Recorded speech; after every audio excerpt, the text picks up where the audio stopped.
Electricity came on for just a brief moment, Yes. and you're going to rip it back out of everybody's hands. Going to rip it away. Tell us about that. Well, you know, our show, if there was sort of endless power in our show, it would pretty much be an episode of Friends. It'd be like a goofy group of people, and we'd start dealing with will they or won't they, or should they date, and we didn't want to do that. So, you know, look, I think what's core about the show is it's how would any of us survive in a world without power? How would all of us survive in this neo-primitive United States?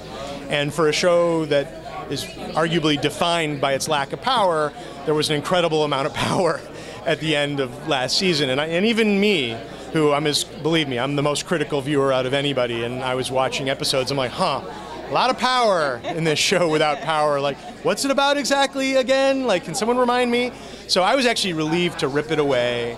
And to make the landscape of our show even more dangerous and more destabilized, because the nukes drop, we lose 2 American cities, the Monroe Republic and the Georgia Federation are for all intents and purposes gone. They're thrown in such disarray and chaos. You know, the East Coast is totally destabilized. It's even a less organized world than it was in season 1. Refugee camps and people scattered everywhere. And it's in that more dangerous landscape that our heroes start, you know, they still have to deal with Monroe. They still have all the same villains, but now there's more villains because, you know, Randall was working for these guys who came up out of Cuba, these guys who we call the Patriots. And these Patriots are coming in out of Cuba, and they're organized, and they're devious, and so there's this deep level conspiracy of what they're doing here. And then on top of that, like, our heroes definitely dicked with the laws of physics when they were playing at the tower, and they have to deal with the consequences of that.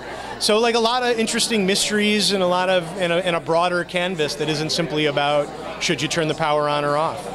And since we have now the Cuban Americans coming into the picture, Patriots, yeah. Is that going to bring the people we know closer together and fighting maybe on a more level playing field with each other versus a new villain? Yeah, well, the idea was create a villain who's so bad that even the enemies in our show ultimately have to join forces.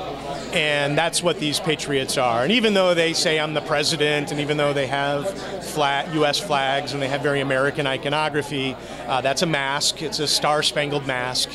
And the more you know about them, the more insidious and awful they are. They are not the America we know and love. Something very dark and twisted happened in Guantanamo Bay over those 15 years.